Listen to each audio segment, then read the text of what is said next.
In a time when shadows stretched long across the land and whispers of forgotten gods echoed in the wind, a miracle pierced the veil of death itself. From the silence of a quiet village, where grief had claimed a child too soon, the great prophet Elijah summoned a power beyond mortal reckoning, a power that shattered the boundary between life and the eternal. The boy, the widow's son, returned from the threshold of heaven, bearing visions no eyes had ever seen and words bound in mystery, destined to shake the foundations of kingdoms and hearts alike.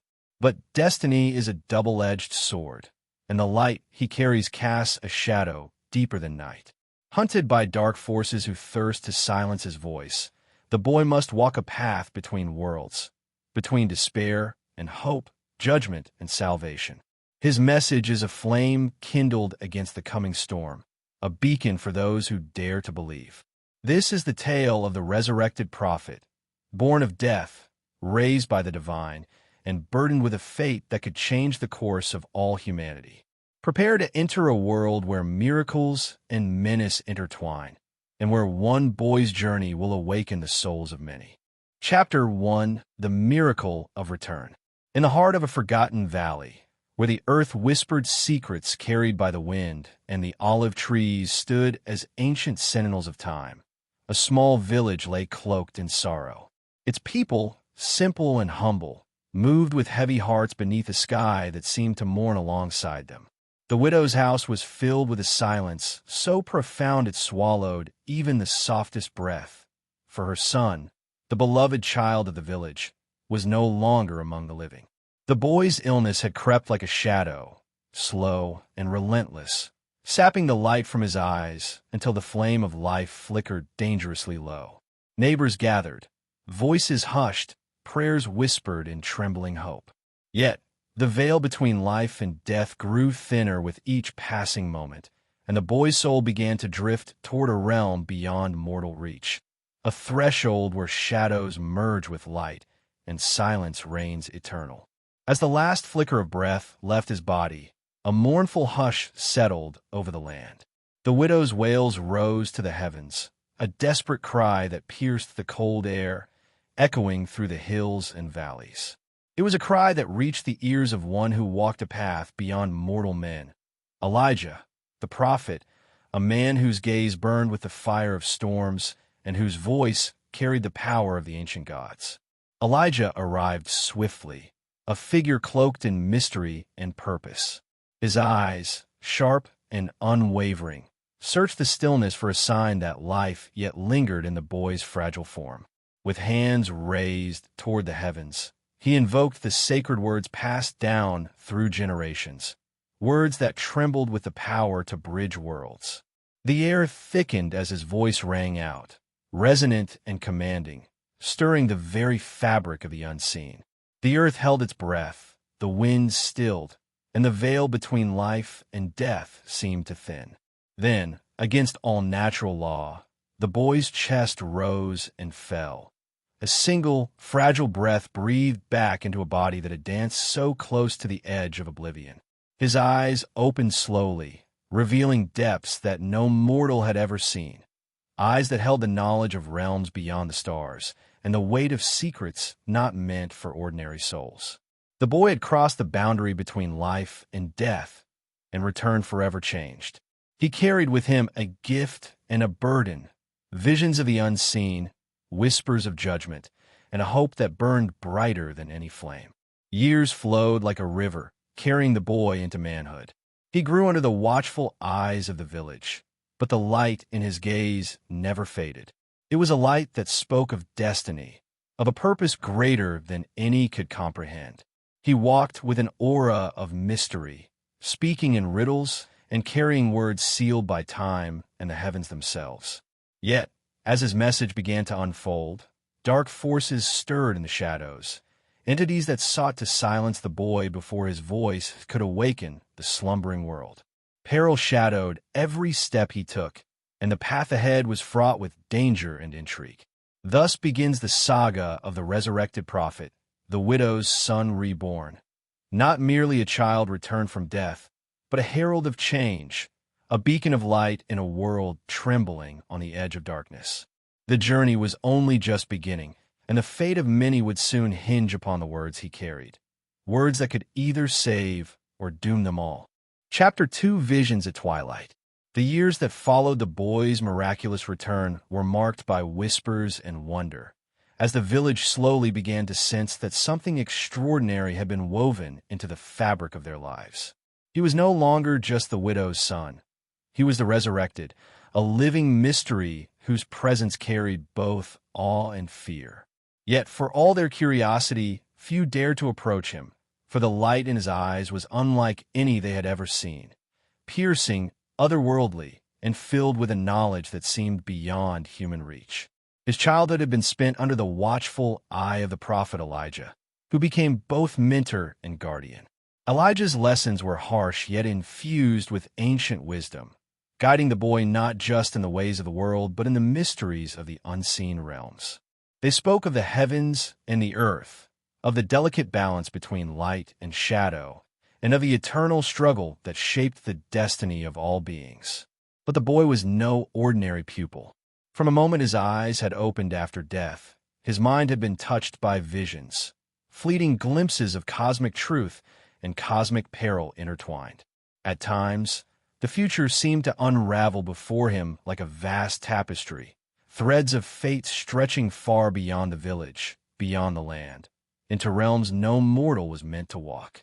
These visions were both gift and curse, a flame that illuminated the path ahead while threatening to consume him in its relentless blaze. One evening, as twilight deepened into a velvet darkness, the boy sat alone on a hill overlooking the village. The stars began to shimmer in the sky, like ancient eyes watching silently from afar. He closed his eyes and reached into the depths of his soul, seeking the meaning behind the images that danced within his mind. The visions whispered of a time when the world would tremble beneath the weight of judgment, a reckoning that would shake the foundations of belief and test the hearts of all who dwell beneath the heavens. But amidst the shadows of prophecy, a beacon of hope also emerged. The boy sensed a promise, a light that would pierce the gathering darkness and renew the covenant between the divine and the mortal. He knew his role was not merely to forewarn, but to prepare, to awaken, and to lead. Yet, such knowledge came at a price. Dark forces, ancient and relentless, had taken notice. They moved unseen through the world, weaving webs of fear and deception, seeking to silence the boy before his voice could stir the souls of men. Their agents lurked in the shadows of the village, their eyes burning with the cold fire of envy and hatred. They whispered of blasphemy, of danger, and of doom, weaving a tale to turn the people against the one who bore the sacred burden. Despite the growing peril, the boy's resolve did not waver. He learned to walk the fine line between light and darkness, mastering the gifts granted to him and honing the power of his words. Words that held the ability to heal and to condemn, to inspire and to destroy. His voice became a weapon forged in the fires of truth, a sword to cut through the veils of ignorance and fear. In the quiet moments before dawn, he would stand at the edge of the village and whisper prayers to the heavens, calling upon the strength that had raised him from death. The wind would carry his words across the valleys, over mountains and rivers, reaching the ears of those who awaited a sign, a herald, a savior. And so, the boy who had once been lost to death now walked a path lit by divine fire, a path shadowed by danger, and a destiny intertwined with the fate of many. The veil between worlds thinned with each passing day, and the resurrected prophet prepared to unveil the truth, a truth that would shake the very foundations of existence. Chapter 3: The Whisper of Shadows. The boy who had once walked the thin line between life and death now carried a weight far beyond his years. His eyes, deep pools of ancient knowledge, held secrets whispered by realms beyond mortal reach. The village where he had been raised was no longer the peaceful place of his childhood. Dark murmurs crept through the streets, and shadows lingered longer than they should, as if unseen eyes watched every step he took. From the moment he began to speak of the visions granted to him, The air thickened with unease. The elders whispered warnings behind closed doors. Some called him blessed, others cursed. His words were like a double-edged sword, cutting through the veils of ignorance, yet slicing the comfort of denial. The child who once rose from death now brought a message heavier than any crown, a prophecy of judgment, and a glimmer of hope buried within it. His nights were restless, haunted by dreams of fire and flood, of celestial battles fought in skies unseen. In these dreams, a voice called to him, soft but commanding, a call to rise beyond fear and hesitation. Yet on waking, the weight of mortal frailty reminded him of the price he paid for such knowledge. He was a bridge between worlds, a conduit of cosmic truth, but also a target of mortal envy and fear. The winds whispered secrets through the trees, carrying news of those who sought to silence the boy. Dark forces moved with careful precision, weaving a web of deceit and danger around him. But he was not alone. A handful of faithful hearts stood by his side, those who saw beyond the veil, who believed in the mission etched into his soul. Together, they navigated the growing darkness, a fragile light flickering against encroaching night. The path before him was perilous, littered with betrayal and sacrifice. Yet the boy knew that every step forward was a step toward the awakening of a world long asleep. His voice, though small, held the power to shake kingdoms and stir the winds of change.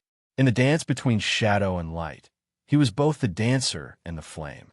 The village had forgotten what it meant to listen, to truly hear the language of the stars and the whispers of the soul. But the boy's words cut through the silence like a beacon, calling all who dared to awaken from their slumber. The hour of reckoning was near, and with it, the chance for redemption, for rebirth. As the sun dipped below the horizon, casting long shadows over the land, the boy prepared to face the gathering storm. He was no longer merely the son of the widow. He was the harbinger of a new dawn, the prophet who had returned to challenge the darkness and to kindle the fragile spark of hope in the hearts of those willing to listen. Chapter 4. The Veil of Visions. The prophet's journey was far from a simple path of words and warnings. Each day brought new challenges, both seen and unseen. The visions that haunted his sleep began to bleed into his waking hours, painting images vivid and urgent across the canvas of his mind. He saw cities swallowed by fire, rivers running red, and skies torn asunder by the clash of celestial forces. These were not mere dreams. They were warnings, threads of fate unraveling before his very eyes. But the weight of such knowledge was a double-edged sword. With each revelation came a growing burden, a struggle to discern truth from illusion. The veil between worlds thinned, and the boy could feel the restless energy of spirits, both benign and malevolent, brushing against the edges of his consciousness.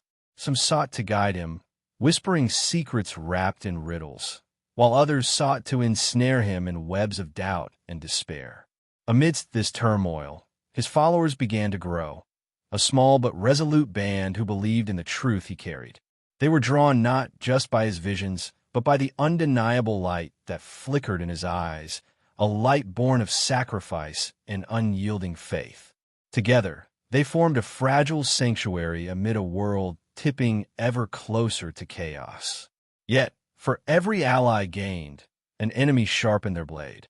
The dark forces trailing the boy's steps grew bolder, sending shadows to suffocate hope wherever it dared to bloom. Messengers of fear whispered lies, sowing discord among the faithful and turning friend against friend. The prophet knew that the battle was not merely physical, but spiritual, a war waged in the invisible realms where wills clashed and destinies were forged. One night, under a sky heavy with stars, the boy found himself alone in the ancient forest beyond the village. The air thrummed with energy, and the ground beneath him seemed to pulse with the heartbeat of the earth itself. It was there, in that sacred place, that the voice from his dreams returned, not as a whisper, but a roar that shook his very soul. "Fear not the darkness," it commanded, "for from the deepest shadows emerges the brightest light. You are the chosen bridge, the living covenant between heaven and earth. The path you walk is narrow and steep, but every step echoes in eternity. In that moment, the boy understood that his power was not merely in the visions he bore, but in his willingness to embrace the unknown.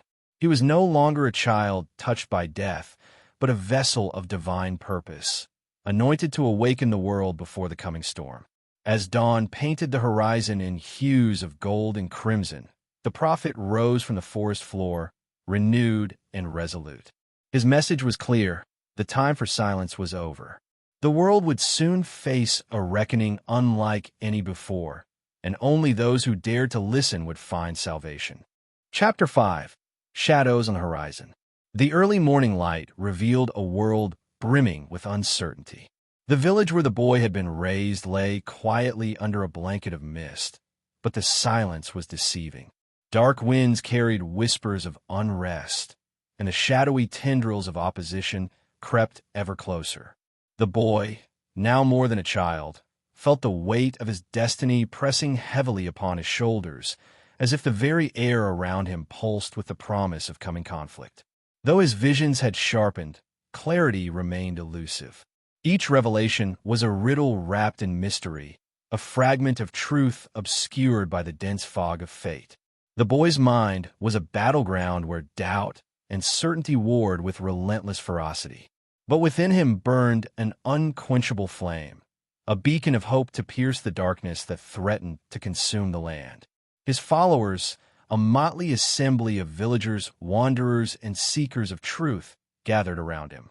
Their faith was fragile but fierce, their belief in his message a shield against the encroaching despair.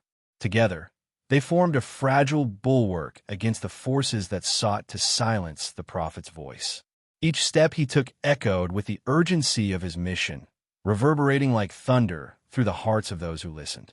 Yet, enemies lurked in the shadows, agents of a sinister power determined to extinguish the light he carried. These dark emissaries worked silently, weaving webs of deceit and fear, turning neighbors into adversaries, and sowing seeds of mistrust.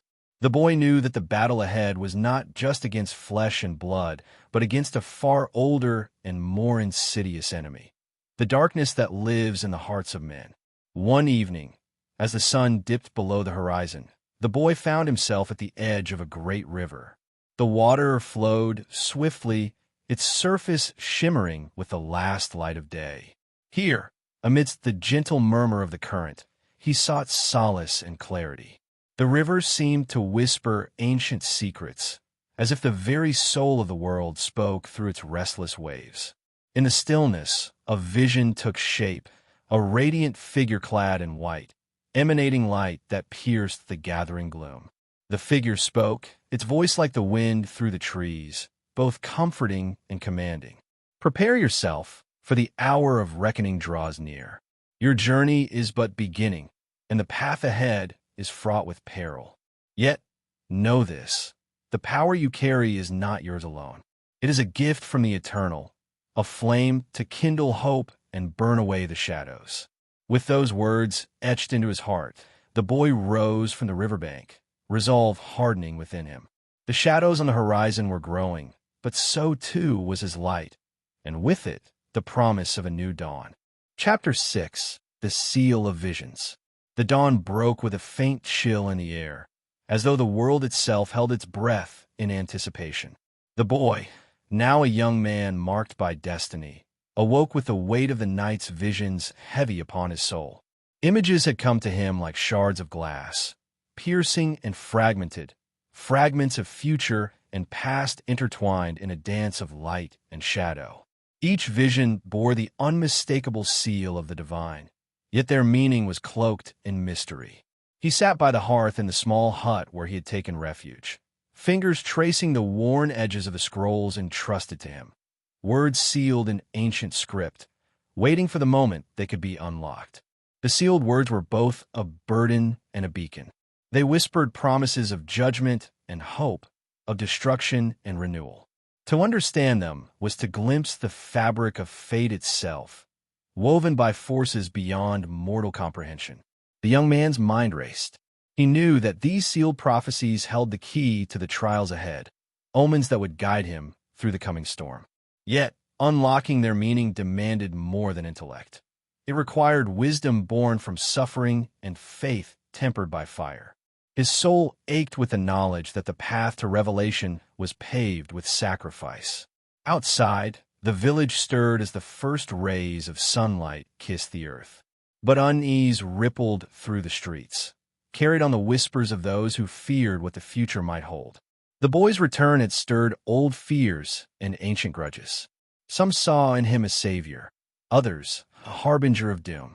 The tension was palpable, a living thing that breathed beneath every glance and word. Amidst this fragile peace, a messenger arrived, an enigmatic figure cloaked in shadow, bearing a warning from distant lands. "The forces that hunt you grow bolder," the messenger said, voice low and urgent. "They seek to silence the voice of the prophet before his message can take root. You must move swiftly, lest darkness swallow the dawn." The young man nodded, resolve steeling his spirit. He was no longer the boy resurrected from death. He was a vessel of higher purpose, chosen to walk the narrow path between salvation and destruction. The sealed words in his possession were a sacred trust, a lifeline to the future he was sworn to protect. As the sun climbed higher, casting long shadows across the valley, the young man prepared to leave. His journey would lead him beyond the familiar, into lands both wondrous and perilous. Every step would bring him closer to the truth hidden within the seal and to the ultimate confrontation that awaited. The seal of visions was not just a mystery to unravel. It was a destiny to embrace. Chapter 7. Ashes on the Wind. The young man's footsteps echoed softly along the narrow path that wound away from the village, each step stirring dust that floated and shimmered in the dry, fading light. Behind him lay the home he had known, a place now slipping into the shadows of memory, replaced by the vast and uncertain world that stretched endlessly before him. Beneath his cloak, hidden from sight, the sealed scrolls pulsed faintly against his side, a constant, quiet reminder of the heavy burden he carried. This world beyond a village was no longer a realm of innocence. It was a place shaped by unseen forces, where watchful eyes lurked in darkness and whispered voices echoed through the wind, portending danger. Those who hunted him were no ordinary men, but shadows of a greater, darker power, beings woven from cunning and cruelty, who thrived in fear and silence. Their aim was ruthless, to snuff out the light he bore before it could ignite hope in the hearts of the broken and lost. Yet, with every measured step, the young man felt the steady presence of something ancient and vast, a force threaded through the very fabric of existence. His visions, once fragmented and cryptic, began to coalesce into patterns, symbols pointing toward a truth far greater than he had imagined. The sealed words were a promise of salvation, but also a warning of trials that would test the limits of his courage, his faith, and his very soul. The landscape shifted beneath the deepening twilight. Rolling hills gave way to tangled forests where shadows clung like living things to every branch and leaf. The silence here was thick and heavy, broken only by the distant call of a lone bird or the soft rustling of leaves stirred by a ghostly breeze. It was within this primeval wilderness that he first encountered the sign, an ancient carved stone, worn and weathered by countless seasons, bearing the emblem of the prophets who had come before.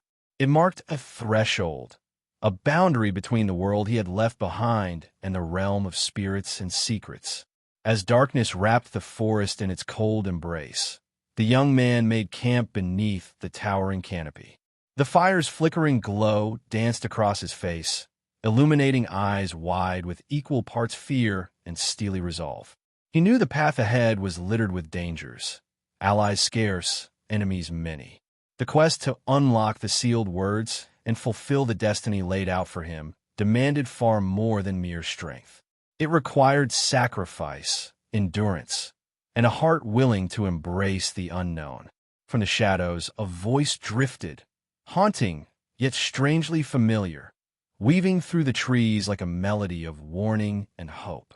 It spoke of judgment and mercy, of a world trembling on the edge of transformation. The young man whispered a silent vow, a prayer carried on the wind, promising to walk this perilous path no matter the cost. Though the horizon was shadowed, a flame burned bright within him, an unyielding light piercing through the gathering night. This flame was not just hope, but defiance against the darkness that sought to claim him. Chapter 8. The Whispering Veil. The night deepened, thick and suffocating, as the young man pressed onward through the dense forest. Each step felt heavier, the shadows growing longer and darker, as if the very trees themselves whispered secrets meant only for the brave or the damned. The weight of the sealed scrolls at his side seemed to grow with every heartbeat, an anchor tethering him not just to a mission, but to a destiny that teetered on the edge of oblivion. In the silence, the forest breathed, a slow, deliberate pulse of life and mystery. Flickers of movement teased at the corners of his vision, shapes that melted away before he could grasp them. The air was thick with the scent of earth and ancient magic, a primal force that sang of beginnings and endings intertwined. Suddenly, a soft murmur floated on the wind, threading through the leaves like a delicate melody. It was a voice, not spoken aloud, but felt deep within the bones, a resonance echoing in the soul. The whisper spoke of veils between worlds, thin and fragile, where spirits crossed and truths were revealed. It warned of the unseen watchers who walked these woods, shadows that preyed on fear and doubt. He paused beneath a towering oak, its gnarled branches twisting toward the sky like skeletal hands reaching for salvation. The young man closed his eyes, centering himself amidst the encroaching darkness. His mind stretched outward, seeking the source of the whisper. Slowly, visions began to surface, flickers of light and shadow weaving a tapestry of fate. He saw a city bathed in fire, its walls crumbling under the weight of judgment. Faces turned upward in desperation and defiance. And beyond the flames, a figure stood alone, a beacon of hope amidst the ruin, a child of the widow, returned from the threshold of death to herald a new dawn. This vision was a promise and a warning, a glimpse of what could be and what must be averted. The scrolls pulsed with energy, their sealed words trembling in silent anticipation. They held the power to alter the course of destiny, yet their true meaning remained locked behind riddles only the worthy could unravel. The young man's journey was no longer just a flight from pursuers. It was a quest to awaken a sleeping truth buried deep within the heart of the world. Suddenly, a sharp crack echoed through the trees, a branch breaking underfoot. His eyes snapped open. Somewhere in the darkness, something moved with purpose, relentless and unseen. The hunters were close, drawn by the flickering light of his hope. Drawing a deep breath, the young man stepped forward, his resolve hardening like tempered steel. The veil between worlds shimmered before him, thin and wavering, a fragile gateway into realms where shadows and light danced in eternal conflict. Beyond it lay answers, dangers, and the fate of many. With the scrolls pressed tightly to his chest, he crossed the threshold, stepping into the unknown, a realm where courage would be tested, alliances forged, and the true power of the prophecy revealed. Chapter 9. Shadows of the Forgotten. The realm beyond the whispering veil was unlike anything the young man had ever known. It was a place suspended between worlds, where time slowed and the very air shimmered with untamed energy. The sky was an ever-shifting canvas of swirling colors, deep purples melting into fiery oranges, streaks of silver that danced like living flames. The ground beneath his feet felt alive, pulsing with the heartbeat of ancient secrets and forgotten lore.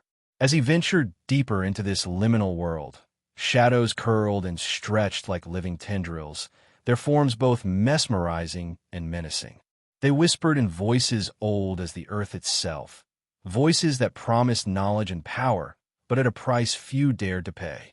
The young man's heart pounded not with fear, but with the fierce determination of one who bore a heavier burden than mere survival. Before him, ruins emerged from the mist. Colossal pillars entwined with vines, cracked statues of forgotten gods whose eyes seemed to follow his every move. This was the domain of the lost, where echoes of the past lingered like ghosts unwilling to fade. Each step echoed like a drumbeat in the silence, a rhythm marking his path through the tangled history of a world once vibrant and now veiled in sorrow. Suddenly, the air thickened, the colors around him darkening as a figure materialized from the shadows.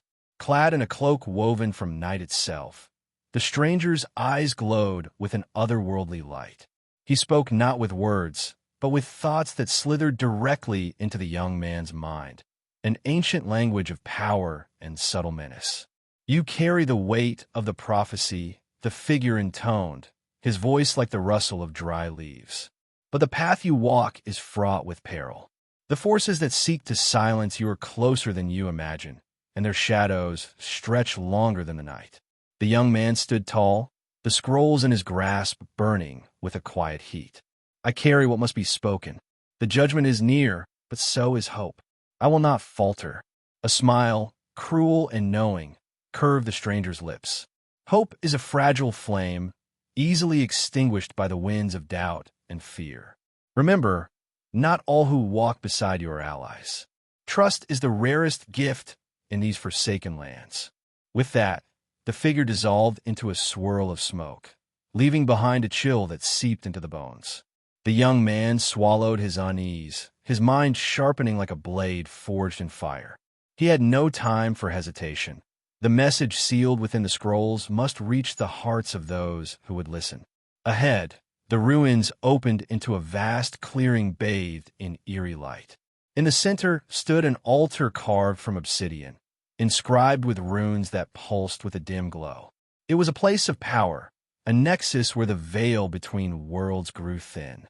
Here, he could glimpse fragments of what was to come, visions of desolation and renewal, of judgment and mercy intertwined. As he approached, a sudden tremor shook the ground. From the shadows, figures emerged, twisted shapes born of darkness and malice, their eyes blazing with hatred. The hunters had found him once more. With no weapon but his courage and the unyielding fire of his purpose, the young man faced them head-on. The clash echoed across the clearing, a tempest of wills and shadows, the fragile hope against the relentless night. Every moment was a test, not just of strength, but of faith. For within the heart of the storm lay the truth he carried, a light destined to pierce even the deepest darkness. And so, amidst the ruins of the forgotten, the battle for the future raged, a dance of shadows and flame, where only the steadfast would survive to see the dawn. Chapter 10. The Scrolls of Hidden Truths. The dawn broke over the ancient valley with a muted glow, as if the very sun hesitated to cast its light upon a world heavy with secrets. The young prophet awoke among the ruins, his body weary but his spirit aflame with purpose. The darkness he had faced lingered like a shadow across his thoughts, yet the fire within him burned brighter, fueled by the knowledge he now carried, the scrolls of hidden truths. These scrolls, delicate yet powerful, were said to hold the essence of forgotten wisdom. They had been entrusted to him not by chance, but by the very threads of destiny that wove the fabric of his life. Each parchment was inscribed with symbols older than memory, words that sang in a language both foreign and familiar, awakening something deep within his soul. As he unrolled the first scroll, a cool breeze stirred the air, carrying with it whispers of ancient voices. The words shimmered before his eyes, transforming into vivid visions that filled his mind with light and shadow intertwined. He saw the rise and fall of kingdoms, the triumph of the meek, and the downfall of tyrants blinded by greed. But among these visions was a prophecy unlike any other, a time when the heavens would open and the earth would tremble beneath the weight of justice. The veil between worlds would thin, allowing the forces of light and darkness to clash openly once more. And at the center of this great upheaval would stand a figure marked by both sorrow and hope, a messenger of judgment, yet also the bearer of redemption. The young prophet's heart quickened. This was his calling. The burden of these truths was heavy, yet was also a beacon guiding him through the encroaching storm.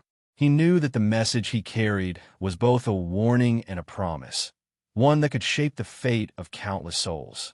But with knowledge came danger. The forces that hunted him were relentless, their shadows stretching ever closer. They sought to bury the scrolls, to silence the words that threatened their dominion. The young man understood that his journey would be fraught with peril. Every step forward a battle, not only of flesh, but of spirit. Yet he would not falter. The visions whispered to him of allies hidden in plain sight, of ancient pacts forged in forgotten times, and of powers that transcended mortal understanding. The path ahead was a tapestry of light and darkness, woven with threads of faith, courage, and sacrifice. He wrapped the scrolls carefully, feeling their weight both in his hands and within his soul. Each symbol, each phrase, was a key to unlocking the future. He was not alone. The prophecy was alive, and with it came a force greater than fear or doubt. As he stepped from the ruins, the valley behind him seemed to pulse with a silent energy, as if the earth itself breathed with anticipation. The journey to deliver the message had only just begun.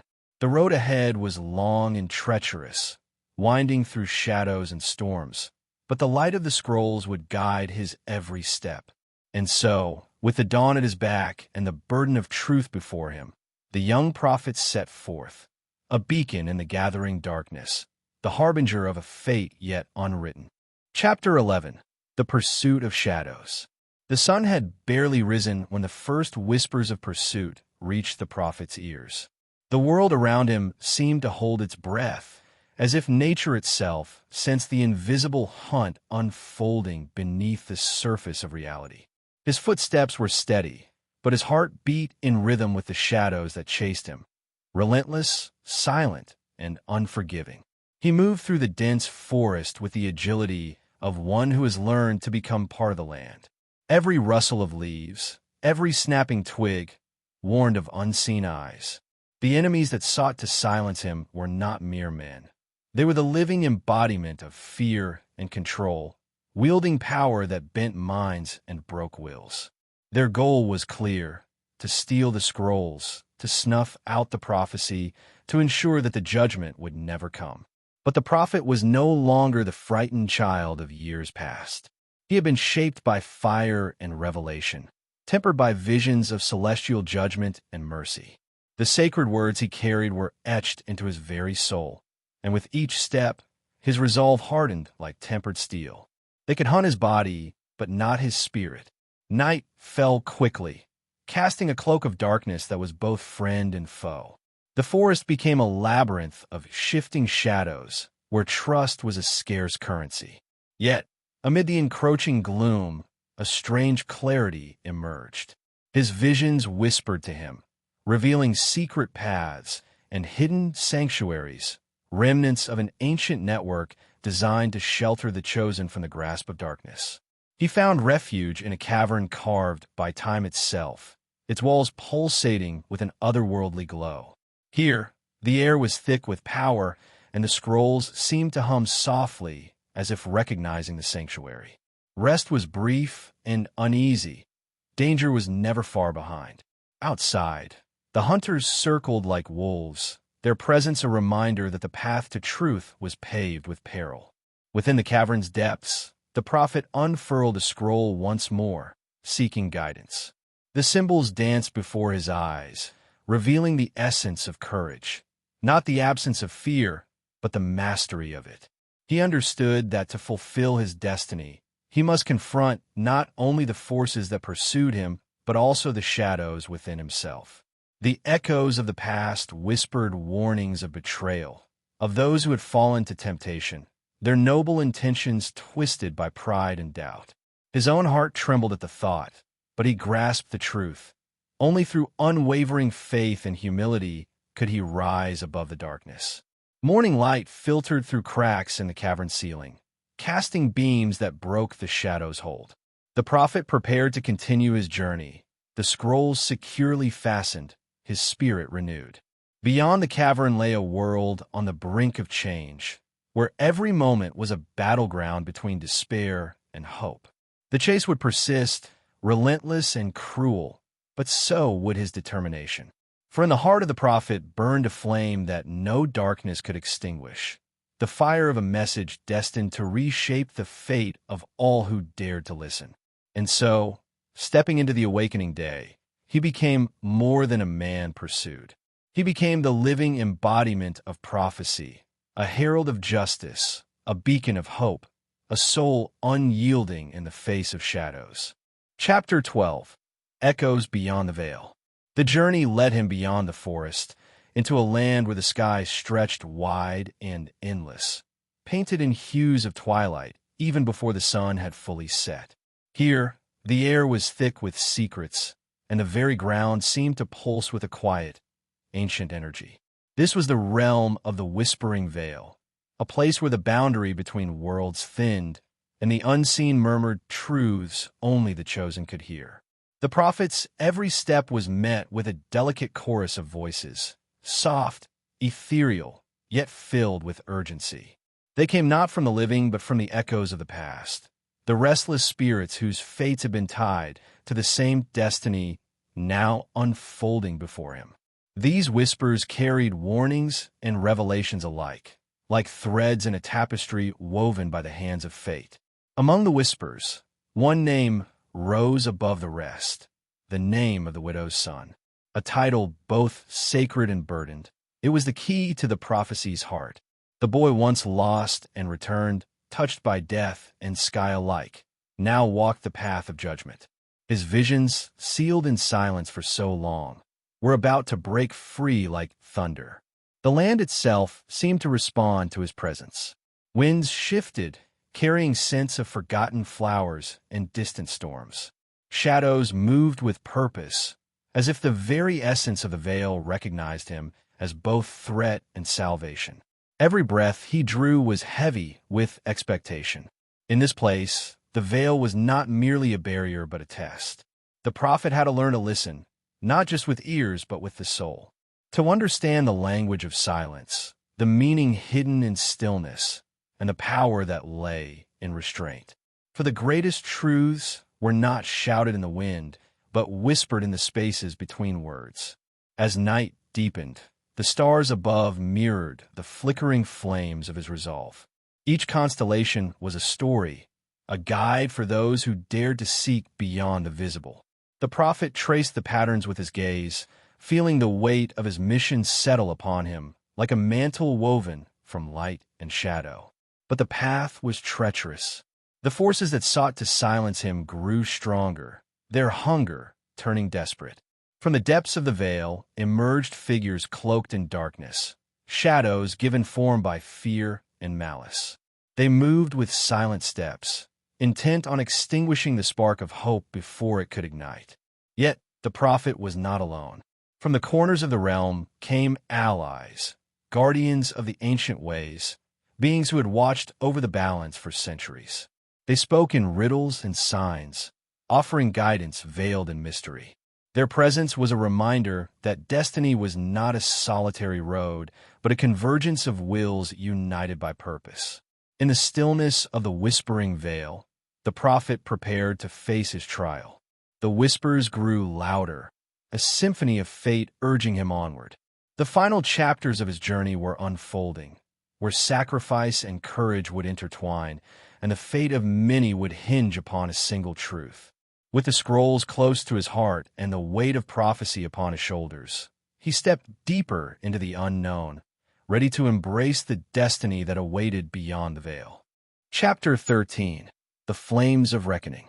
The dawn broke with a burning horizon, casting a fierce glow upon the land that had long been shrouded in shadows. The prophet stood at the edge of a vast plain where the air trembled with anticipation, the very earth beneath his feet pulsing like a living heart. This was the battlefield of fate, the place where the final reckoning would unfold. For years, the whispers of judgment had echoed through the realms, warnings inscribed in dreams and visions, portents carried on the wind. Now, those whispers surged into a roaring storm. The veil between light and darkness thinned, and the forces that sought to silence the prophet's voice gathered in restless fury. The sons of shadow, cloaked in blackened armor forged from despair and malice, marched without hesitation. Their eyes gleamed with cold fire, reflections of the void they served. They sought not only to destroy the messenger, but to unravel the hope he bore. Each step they took was a challenge to the divine order, a defiant cry against the promise of redemption. But the prophet was no longer the boy who had once returned from the threshold of death. The trials of the whispering veil had tempered his spirit like steel in the forge. His mind burned with clarity, his heart with a resolve unyielding. The sealed words within him stirred, ready to be unleashed, to cut through the darkness like a blade of light. Around him, the elements answered the call. Flames danced at his fingertips, not as instruments of destruction, but as symbols of purification and rebirth. The fire that once consumed had been transformed into a beacon, a sign that even in the deepest night, light could be born anew. The skies above cracked open with thunder, and the winds carried the song of ancient battles, of gods and mortals entwined in the eternal struggle. The prophet lifted his voice, chanting the words that had long been locked away, words that carried the weight of judgment, but also the promise of mercy. The clash began not with swords or arrows, but with the collision of wills. The sons of shadow unleashed their dark magics, torrents of despair meant to break the spirit. Yet the prophet stood unshaken, his soul armored with the light of truth and the strength of sacrifice. Each invocation was met with a shield of radiant energy, each attack dissolved into sparks of hope. The battlefield became a dance of fire and shadow, a living testament to the power of belief and the indomitable will to fulfill destiny. Among the chaos, figures from the past emerged, guardians and spirits bound to the prophecy, their forms shimmering with ethereal grace. They lent their strength to the prophet's cause, weaving a tapestry of protection and power that no darkness could unravel. The air thickened with the scent of scorched earth and sacred smoke, a reminder that all things must be burned away before they could be reborn. The prophet's voice rose higher, a crescendo that pierced the heavens, calling forth the final judgment. In the eye of the storm, time seemed to slow. The choices made in silence, the sacrifices borne in shadows, all converged in this moment of truth. The prophet understood that to fulfill his mission, he must become more than a messenger. He must become the flame that ignites the dawn. As the first light of a new day broke over the horizon, the sons of shadow faltered, their power waning before the unyielding blaze of destiny. The prophet, standing amidst the ashes of battle, felt the weight of his journey lift, replaced by a profound peace, a promise that even in darkness, hope endures. Chapter 14. The Veil of Shadows and Light. The night was thick with silence, yet beneath its stillness, the air pulsed with unseen forces, twin currents of shadow and light weaving through the fabric of the world. The prophet, now seasoned by trials that had carved wisdom into his soul, stood at the threshold of a realm where the mind was the battlefield, and the stakes were the very essence of existence. The mind, an instrument of the soul incarnate, held the power to summon the purest light or the darkest shadow. It was a sacred territory, a realm of infinite potential and peril. Like fire, thought could illuminate the deepest mysteries or burn to ashes what was held dear. It could heal wounds unseen or corrupt the roots of being. To wield such power demanded not only strength, but unwavering discernment. This was the ancient art once known in secret circles as mental magic, the science of directed thought shaping invisible and visible forces across the vibratory fields of the universe. Yet, this art bore a double edge, splitting into two divergent paths, white magic and black magic, not marked by ritual or symbol alone, but by the profound vibrational intention behind the thought. White magic served the universal purpose, untainted by selfish desire. Black magic twisted universal laws for personal gain. This distinction was absolute, rooted not in external acts but in the hidden cause. Thought aimed to help another, but driven by ego's need to control had crossed into shadow. Thought seeking abundance, but fueled by fear or superiority, had invoked forces answering not to the soul, but to the lower self. The first sign of the black magician was the use of will to impose, a thought with force but without inner counsel. Their minds sought to shape reality to selfish ends, even cloaked in noble goals. They spoke of love but demanded obedience, of truth but excluded others, of light but forged chains. Their thoughts were rigid, obsessive, charged with pride. They pushed rather than flowed, convinced rather than revealed, used rather than served. The second sign was the manipulation of archetypal images to draw power. Symbols, mantras, visualizations wielded without deep understanding, tools to summon entities, force outcomes, bend wills. This abuse disconnected them from spiritual source and tethered them to lower astral forces, ready to serve at the soul's highest price. The third sign was an absence of inner silence. The black magician's mind was restless, noisy, impatient, unlistening. Their ideas held by tension, not truth. Their presence heavy and demanding, a sign of a mind possessed by desire to influence. In contrast, the true white magician, unannounced, unclaimed, thought only when necessary, never seeking to influence without cause. Their mind was a lamp illuminating without force, thought in imitation, a seed offered, never imposed. Their power was greater because it sprang from the center, not the edge. Desiring nothing, they could channel all. The white magician's thought was neutral, harmonious, vibrationally elevated, free of friction and reaction. A silent geometry. Purified in the crucible of renunciation, their thought returned to its source, borrowed from the logos itself. 3 silent vows bound the white magician.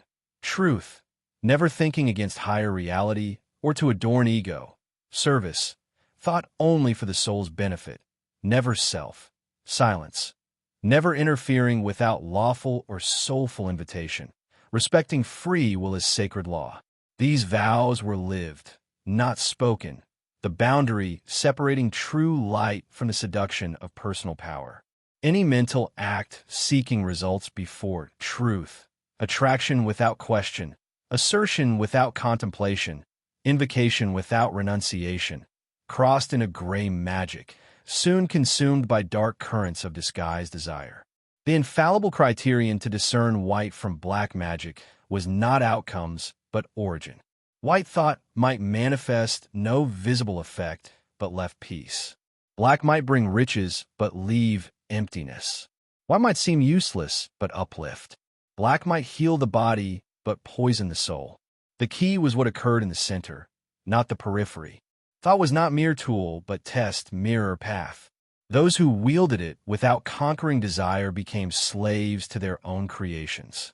But those who consecrated it to the one, without mixture, urgency, or possession, became bearers of the silent word, transforming worlds without touching them.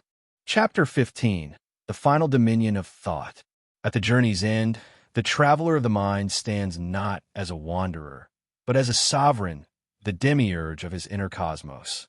The circle closes where it began, in the abyss of blind desire, now transformed by the purifying flame of discernment and clarity. This path, woven with shadows and mirages, leads at last to the inner throne, where thought ceases to be mere reflection and becomes creation itself. The man who attains this dominion transcends the role of thinker and becomes the conscious architect of worlds, microcosms reflecting with immaculate purity the geometry of the cosmos, not as a god born of whim or pride, but as a free emanation of karma, governed by law and filled with profound wisdom. This mastery is no simple act of positive thinking, no manipulation of external results, no crafting of reality to satisfy ego's whims. Rather, it is the moment thought ceases to be a product of the lower mind and becomes a direct outpouring of the universal mind. Here, the man does not think by himself. He becomes the channel of eternal thought, vibrating in perfect harmony with the living archetype that orders, sustains, and directs all things. Only then is the hidden promise whispered and all mysteries fulfilled. The man becomes like the gods, not through arrogance, but through alignment, not through power, but through purity, not through rebellion, but through consecration.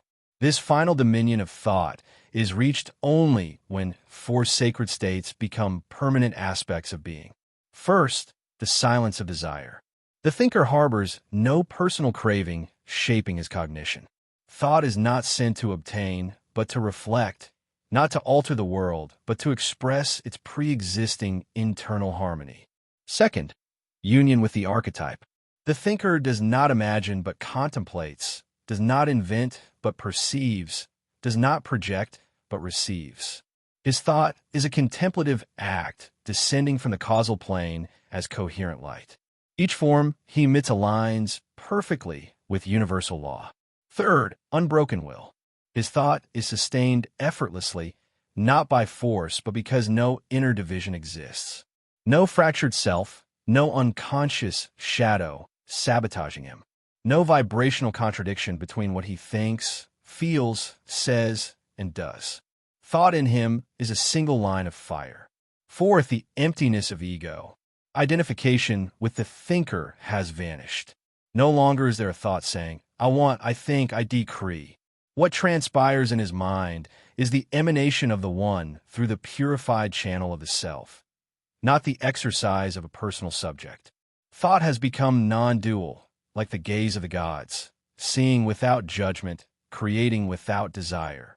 In this state, thought becomes causal ray, cosmic decree, vibratory act that generates forms in the astral plane, directs currents in the etheric, molds destinies, and attracts circumstances without causing karma, because none issues it. It is the logos manifesting through a monad that no longer imprints its mark, but has become identical to the source. In this state, every thought is an order the universe obeys, not by imposition, but by resonance. The disciple who has attained this dominion needs no speech. His mere presence reorganizes the surroundings. He need not order his intention or structure. He needs not decree. His vibration shapes substance without sound. This is the supreme gift of thought, the man as demiurge, not as a capricious god, but as cooperator of the great plan. For the true demiurge creates not from ego, but from the central fire of being. His creation is not personal, but an act of service, and thus his works are perfect, not in form, but in archetypal fidelity. To think for this being is no longer a voluntary act, but a permanent state of creation. Every thought is a vibrating jewel. Every image a cell of the invisible world. Every decision a wave that orders. He no longer struggles against chaos, but issues cosmos. No longer fears error, for he has renounced thinking from himself. This dominion is the destiny of every human soul. It is no privilege of the few. Every being who purifies the mind, renounces desire, and consecrates to the one will one day be demiurge, not to create wealth, fame, or well-being, but to be the bridge between logos and worlds, a silent channel of eternal will, a spotless mirror of divine thought. And so the mystery is fulfilled. The thinker has conquered thought. The mind, no longer divided, reactive, or enslaved, becomes living word, and in its vibration, worlds illuminate. Thus ends the path of thought, not in possession, but in renunciation, not in power, but in obedience, not in success, but in service. To think is to create. To create is to serve. To serve is to be one.